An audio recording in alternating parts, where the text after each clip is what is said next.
সালাম। স্যার ভালো আছেন? Recording in progress. আলহামদুলিল্লাহ ভালো। স্যার 8 নাম্বার ম্যাথটা একটু সমস্যা আছে, ওইটা একটু কম বুঝতে পারছি। 8 নম্বর ম্যাথটা বুঝতে পারছেন কম না? জি স্যার। আচ্ছা স্যার 8 নম্বর ম্যাথে একটু প্রবলেম হচ্ছে। আচ্ছা, তাহলে ওইটা আপনার দুইবার দেখছি কিন্তু বুঝতে কম পারছি। আচ্ছা তাহলে আবার করতে হবে, হয়তো বা সবারই 8 নম্বরের সমস্যা। জি স্যার।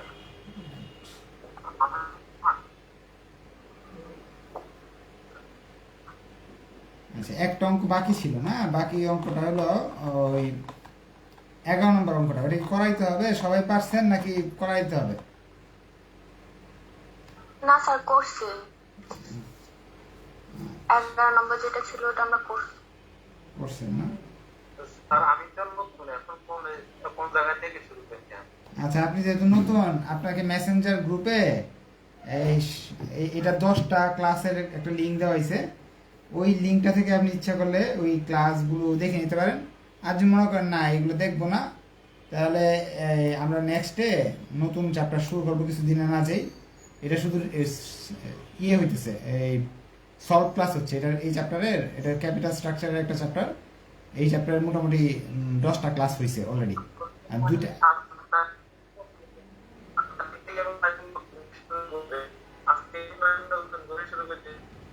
আহ, আমি আরো 2-1 দিন পরে শুরু করব নতুন করে, কারণ হলো অনেকেই তো ভর্তি হওয়ার ইচ্ছা ছিল। ঈদের পরে হয়েছে কি, অনেক ছাত্ররা কি করছে, টাকা পয়সা খায় ফেলাইছে যেগুলা পাইছিল। টাকাও দিতে পারতেছে না, ভর্তি হইতে পারতেছে না, অনেক আজকেও ভর্তি হচ্ছে। হ্যাঁ, যাই হোক, আর সমস্যা নাই। আপনারা যদি চান, এটার পুরাতন ভিডিও যেগুলো আছে এগুলো দেখে নিতে পারেন। আর যদি মনে করেন না আমি পুরাতন দেখবো না, নতুন করে করবো, তাহলে 2টা ক্লাস পরে ক্লাস করেন, নেক্সট মঙ্গলবার থেকে ক্লাস করেন, ইনশাল্লাহ সমস্যা হবে না। আচ্ছা, আমরা ক্যাপিটাল স্ট্রাকচার পিডিএফ এর 18 নাম্বার পেজটা দেখি খালি কিছু নেই। এটা হয়েছে যে অনেক সময় এমএস ওয়ার্ডে দেখা যায় কি পেজ বাড়তি হয়ে যেতে পারে এরকম। এটা কোনো সমস্যা না। আচ্ছা, আমরা তাহলে আর একটা সাবজেক্ট দুইবার করে এসেছে পিডিএফ এ। এটা আগের বছর হয়েছে কি এরকম, কাজের চাপ বেশি ছিল হয়তো, এই জন্য প্রবলেম হয়েছে। এগুলো কোনো সমস্যা না, আপনারা এটা বাদ দিয়ে প্রিন্ট করেন।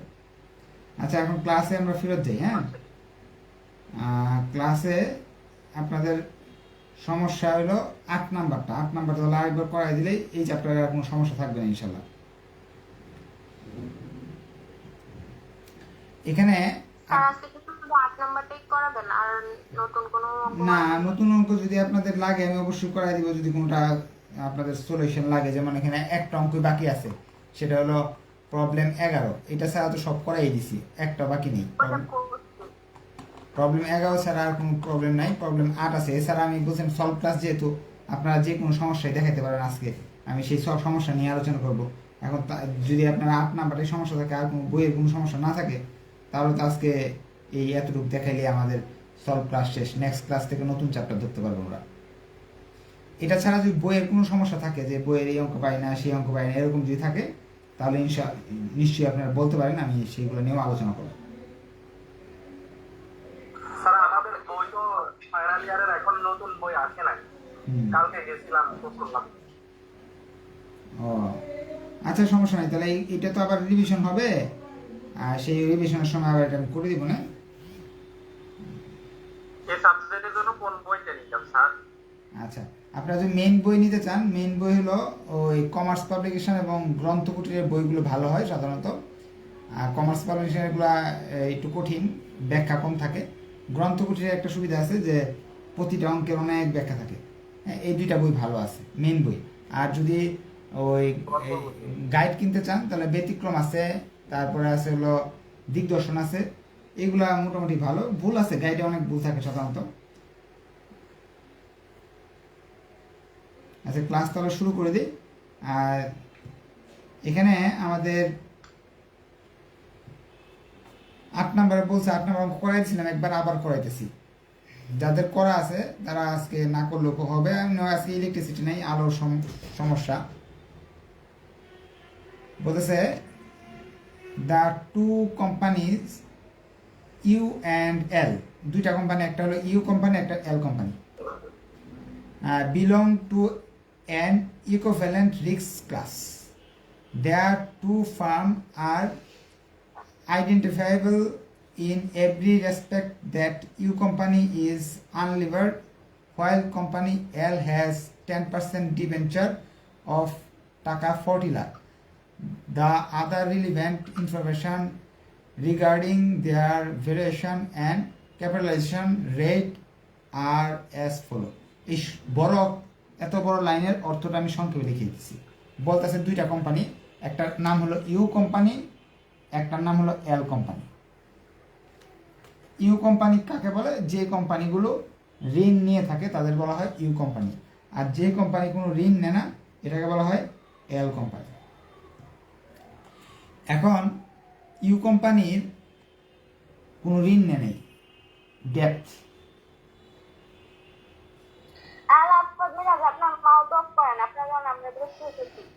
আচ্ছা, মাইকটা অফ করে ক্লাস করতে হবে, নাহলে কি অন্যদের দেখতে সমস্যা হয়। এল কোম্পানি ঋণ নিয়ে বসে আছে, তারা ঋণ নিছে 40 লক্ষ টাকা ঋণ নিয়ে আছে 10% সুদে।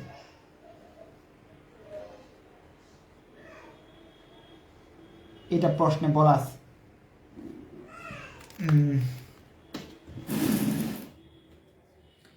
এরপরের কথা তারা বলতেছে যে নিচে অনেক তথ্য দেওয়া আছে। একটা আছে তারা নেট ইনকাম করছে 6,50,000, ইন্টারেস্ট 4 লাখ দিছে, বিভিন্ন তথ্য দেওয়া আছে। নেট কি বলে ক্যাপিটালাইজেশন রেট, মূলধনের সুদ দেওয়া আছে 15%, 20%। তারপর মার্কেট ভ্যালু অফ এস কোম্পানিতে শেয়ারের সংখ্যা আছে হলো 50 লাখ, শেয়ারের পরিমাণ। এল কোম্পানিতে শেয়ারের পরিমাণ আছে, এস কোম্পানিতে শেয়ার কিনা আছে, শেয়ারের ভ্যালু আছে হলো 50 লাখ, এবং এল কোম্পানিতে শেয়ার আছে 12,50,000। এই তথ্যগুলো দেওয়া আছে, এবং কেউ দেওয়া আছে, ডেট ইকুইটি রেশিও দেওয়া আছে, অনেক কিছু দেওয়া আছে। প্রথমে বলছে an investor own 20% equity share of company L. একজন লোক আছে, সে এল কোম্পানির 20% মালিক। Show that advertise process and the amount by which he could reduce his outlay through the use of leverage. সে এল কোম্পানিতে শেয়ার কিনে রাখছে 20%। এখন সে যদি ইউ কোম্পানিতে চলে যায় তাহলে তার কি লাভ হবে নাকি ক্ষতি হবে, বা মূলধন কম লাগবে, সে মুনাফা সমান পাবে, এরকম প্রশ্ন কি আরবিটেজ প্রসেসের মাধ্যমে দেখাতে বলছে। তা আরবিটেজ প্রসেসটা কি, একটা ছক করতে হবে আমাকে। ছকটা নিচে দিয়ে করি, কারণ যেহেতু জায়গা নাই। এল কোম্পানি থেকে আমি ইউ কোম্পানিতে যাব। আগেরবার ইউ কোম্পানি থেকে এল কোম্পানিতে গেছিলাম, তখন এখানে ইউ লিখছিলাম, এখানে এল লিখছিলাম। এল কোম্পানির মালিকের কি অবস্থা? সে 20% মালিক, মানে 12.5 লাখ টাকা ইনভেস্ট করছে, সেটা 20% মালিক। তাহলে তার ইনভেস্টমেন্ট 12.5 লক্ষ টাকা বিনিয়োগ করছে, সে 20% মালিক। 20%-এ সে কত পাবে? তাহলে 10%-এ হয়, ক্যালকুলেটর নিয়ে তো এই যে আছে, 12.5 লক্ষ গুণ 20%, তাহলে তার বিনিয়োগ হলো 2.5 লাখ টাকা।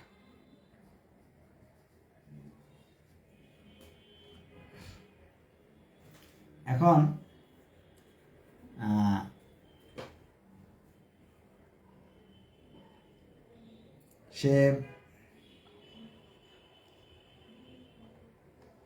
সে তাহলে মুনাফা কত পাবে?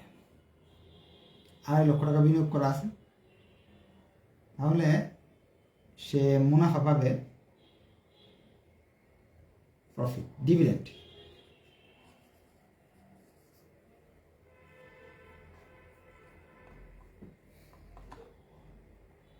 এখানে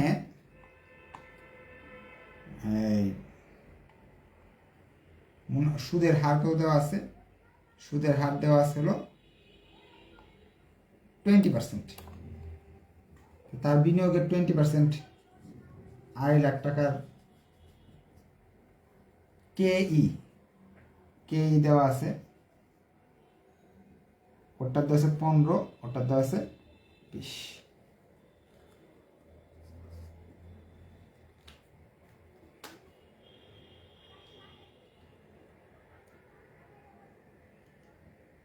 আড়াই লাখ গুণ 50,000 টাকা মুনাফা হবে। আমরা এই অঙ্কটা বিভিন্ন পদ্ধতিতে করতে পারি, আরো 3টা পদ্ধতি করার সুযোগ আছে।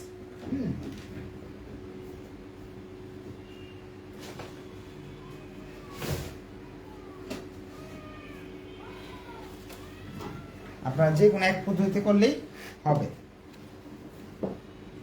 আর কারো যদি এই অঙ্ক রিলেটেড আর কোনো কোয়েশ্চেন থাকে তাহলে অবশ্যই বলার সুযোগ আছে। এখন সে ইউ কোম্পানিতে বিনিয়োগ করতে যাচ্ছে। যখন উনি ইউ কোম্পানিতে বিনিয়োগ করতে যাবেন তখন দেখতেছি ইউ কোম্পানি কত আছে। আমরা এই অঙ্কটা একটু সহজভাবে করি, তাহলে সুবিধা হবে। যেমন ধরেন আমি ইউ কোম্পানিতে যদি যাই তাহলে তার বিনিয়োগ করতে হইতেছে 20% বিনিয়োগ করতে যাইতে হলে এটার 20% করতে হবে, অর্থাৎ 10 লক্ষ টাকা বিনিয়োগ করতে হবে, ঠিক না? আচ্ছা, এখানে দেখি কল আসতেছে।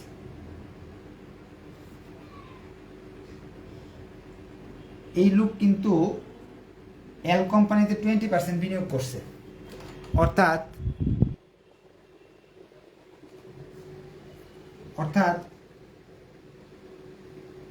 এই টাকারও বিনিয়োগ করছে, এই টাকারও বিনিয়োগ করছে, অর্থাৎ মূলধন বাবদ দিছে 2.5 লাখ টাকা, ঋণ বাবদ দিছে কত টাকা? 8 লাখ টাকা। এই জিনিসটা নিয়ে দেখাই আমরা এল কোম্পানিতে বিনিয়োগের পরিমাণ।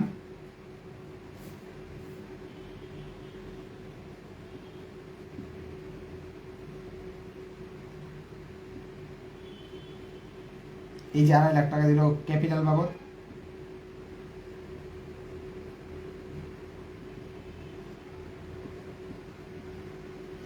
সে কনভার্ট করতেছে, এখান থেকে এনে যাচ্ছে। ঋণ বাবদ, ডেপ্থ বা লোন, ডেপ্থ বাবদ সে দিল, ওয়ালাইকুম আসসালাম, আমি তো ক্লাসে আছি, ক্লাস শেষ করে আপনাকে ফোন দিব। আচ্ছা, অর্থাৎ 8 লাখ টাকা, মোট মাস 10,50,000 টাকা সে দিল। বিষয়টা এই জায়গাতে আপনাদের খটকাটা কি হইল? আপনি চিন্তা করেন, আপনি এল কোম্পানির মালিক, এটার টোটাল ভ্যালু কত আছে? ভ্যালু দেওয়া আছে প্রশ্নে 52,50,000। এই 52,50,000 টাকা কিন্তু আপনার পকেট থেকে গেছে, হয়তো আপনি ঋণ করে আনছেন, না হলে নিজে দিছেন। এটা 20% আর কি, এই 12,50,000 20%, 2.5 লাখ টাকা নিজের পকেট থেকে দিচ্ছেন। ব্যাংক থেকে ঋণ নিয়ে আনছেন 40 লাখ টাকা, তো এটারও 20% যদি হইতো তাহলে কত হইতো? 8 লাখ টাকা। মোটমাট কিন্তু আপনার ভাগে 10,50,000 টাকা আপনার ভাগ থেকে গেছে ঋণের। এই আপনি এইখান থেকে যদি এইখানে চলে আসেন তাহলে অবশ্যই 10,50,000 টাকা নিয়ে আসবেন। এখন আবার বলছি, যেহেতু বুঝেন না এই জন্য আমি বারবার বলতেছি অঙ্কটা। ধরেন আপনি এই কোম্পানিতে বিনিয়োগ করতে গেছেন 2.5 লাখ টাকা অর্থাৎ 12,50,000 টাকা আপনার নিজের পকেটে দিচ্ছেন, 40 লাখ টাকা ঋণ করে এনে দিচ্ছেন, মোটমাট 52,50,000 টাকা দিচ্ছেন। কয়জন দিচ্ছেন? ধরেন 5 জন দিচ্ছেন, এক একজন 20% করে। তাহলে আপনার ভাগে কত আসলো? এটা 20%, অর্থাৎ 10,50,000। 52,50,000 20% কত আসে? 10,50,000। আপনি 10,50,000 টাকা এনে দিচ্ছেন এই কোম্পানিকে। এখন আজকে কোম্পানি চেঞ্জ করতেছেন, চেঞ্জ করলে এই 10,50,000 তো এখানে রাখবেন না, এটা কই নিয়ে যাবেন? এই জায়গায় নিয়ে যাবেন। এখানে যদি নিয়ে যান 10,50,000, তখন ওই লোকটা বলতেছে আপনাকে 20% শেয়ার বিক্রি করা হবে, কোনো সমস্যা নেই। হ্যাঁ, 20% শেয়ার বিক্রি করা হবে ইউ কোম্পানির। কত লাখ? 5 লক্ষের 20%, 50 লক্ষ 20%, 10 লাখ টাকা। আপনার 10 লাখ টাকা দিলে এই কোম্পানি মালিক হইতেছে, 50,000 টাকা সেভ হইতেছে, আপনার এই 50,000 টাকা দিতে হইতেছে না। ইনভেস্টমেন্ট সেভ হইল কত টাকা? 50,000 টাকা। ইনভেস্টমেন্ট রিডিউস 50,000 টাকা। প্রবলেম 8 করতেছে আমরা। বিনিয়োগ কি হলো? কমে গেল 50,000 টাকা।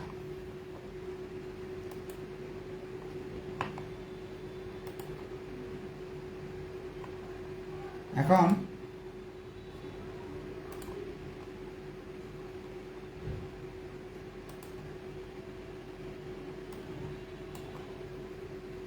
মুনাফা কতটুকু হইলো এটা আমরা দেখি।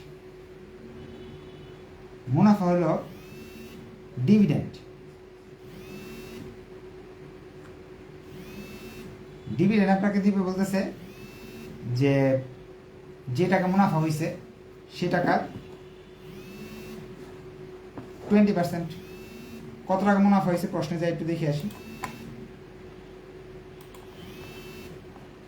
আমাদের একটা জিনিস মনে রাখতে হবে, যখন আমরা মুনাফাটা বের করব, এই যে এখানে মুনাফা দেওয়া আছে নেট ইনকাম 6,50,000 টাকা মুনাফা দেওয়া আছে এই কোম্পানির। 6,50,000 এখানে লিখব। কত পার্সেন্ট আমরা মুনাফা পাবো? যেহেতু 20% আপনি কিনছেন, 20% মুনাফা পাবেন, অর্থাৎ টাকা আসবে তাহলে 6,50,000 20% আসে হলো 1,30,000। দেখেন এখানে 2.5 লক্ষ টাকার, এই যে 2.5 লক্ষ টাকার 20% আসছে 50,000 টাকা, 6,50,000 20% আসছে 1,30,000 টাকা। এখন এখানে দুইটা পদ্ধতি আছে। একটা পদ্ধতি হলো এখানে নেট ইনকাম যদি দেওয়া থাকে, সেই নেট ইনকামের এই 20% করবেন একটা পদ্ধতি, যা এখন যেটা করছি। 20% কেন করছি? প্রশ্ন বলেছে আপনি মালিক হলো 20%, তো ব্যবসায় যা লাভ হলো তার 20% পাবেন আপনি। এই যে একটা পদ্ধতি। আর একটা গত ক্লাসে আবার করছিলাম কি আমরা, যে বিনিয়োগের 20%, বিনিয়োগের যে পার্সেন্টেজটা ওইটা ধরছিলাম। ওই পদ্ধতিও করা যাবে। এখন প্রশ্ন কখন করবেন? যখন এরকম সম্পূর্ণ নেট ইনকাম এই সেই A to Z সব দেওয়া থাকবে, কেউ A to Z এরকম দেওয়া থাকবে, তখন আমরা এই পদ্ধতিতে করব। নেট ইনকাম যে দেওয়া আছে 6,50,000 টাকা বা 2.5 লক্ষ টাকা, এর এই যে 20% ধৈর্য করব। আর আগের অঙ্কে তো এরকম নেট ইনকাম দেওয়া ছিল না, এগুলো আমার বাইর করতে হয়েছিল। হ্যাঁ, কেউ কিচ্ছু দেওয়া ছিল না। সেক্ষেত্রে আমরা ওই পদ্ধতি ব্যবহার করব। আমরা যদি ওই পদ্ধতিটাও গত অঙ্কের পদ্ধতি ধরেন প্রবলেম 7-এর পদ্ধতি ব্যবহার করে অঙ্কটা করি, অঙ্ক কাটা যাবে না, রাইট হবে, কোনো সমস্যা হবে। আচ্ছা, তাহলে আপনি ব্যবসাতে আপনার 6,50,000 টাকা মুনাফা হয়েছে, এর 20% মানে 1,30,000 টাকা আপনি নগদ পাবেন। আর সুদ বাবদ আপনার দিয়ে দিতে হবে, কারণ 8 লাখ টাকা তো ঋণ করে আনছেন, আপনার না। ঋণ বাবদ আপনি দিয়ে দিলেন, ঋণের সুদ কয় পার্সেন্ট বলছে? 10%। 80,000 টাকার ঋণের সুদ বাবদ দিয়ে দিলেন। আপনার প্রফিট আসলো 50,000 টাকা। আপনি নিজে যে 20% মালিক, তো কোম্পানি থেকে 1,30,000 টাকা পাইলেন, সুদ বাবদ 80,000 দিয়ে দিলেন, তাহলে আপনার পকেটে থাকলো। স্কিন আসতেছে না হ্যাঁ স্যার, স্কিন আসতেছে না স্ক্রিন আসতেছে না, এখন আসতেছে। স্যার, পাইছি এবার, ঠিক আছে। আচ্ছা।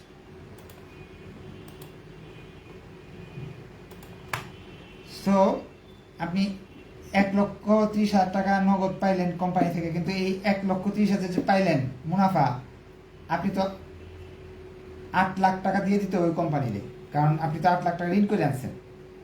8 লাখ টাকা দিয়ে 8 লাখ টাকা 10% সুদ দিয়ে দেন, তাহলে 50,000 টাকা আপনার পকেটে থাকতেছে। এই কোম্পানি তো 50,000 থাকতেছে আপনার পকেটে, এই কোম্পানি গেলেও 50,000 লাভ থাকতেছে, কিন্তু বিনিয়োগ কমে যাচ্ছে আপনার 50,000 টাকা। লাভ সমান কিন্তু বিনিয়োগ কমতেছে 50,000। এই পদ্ধতির নামই হলো আরবিট্রাজ প্রসেস। এটা আমি 2বার করাইলাম, আপনারা আশা রাখি বুঝতে পারছেন। সলভ ক্লাসে আমরা সবকিছু নিয়ে আলোচনা করার কথা ছিল, যেহেতু সলভ সমস্যা নাই, সো আমরা এই অঙ্কটাই করলাম। নেক্সট ক্লাসে নতুন চ্যাপ্টার ধরবো, নতুন অঙ্ক করবো ইনশাল্লাহ। এবং যদি এই চ্যাপ্টার থেকে আরও কোনো কোয়েশ্চেন থাকে আপনাদের, তাহলে নিয়ে নেক্সট ক্লাসে আমরা আলোচনা করবো এটা নিয়ে। যদি থাকে আপনার মেসেঞ্জার গ্রুপে জানাই দিবেন, তাহলে আর সমস্যা না থাকলে আমরা নতুন চ্যাপ্টার নিয়ে আলোচনা করবো। তো ধন্যবাদ সবাইকে। আজকে তাহলে এই পর্যন্তই। কারো কোনো কোয়েশ্চেন থাকলে কোয়েশ্চেন করতে পারেন।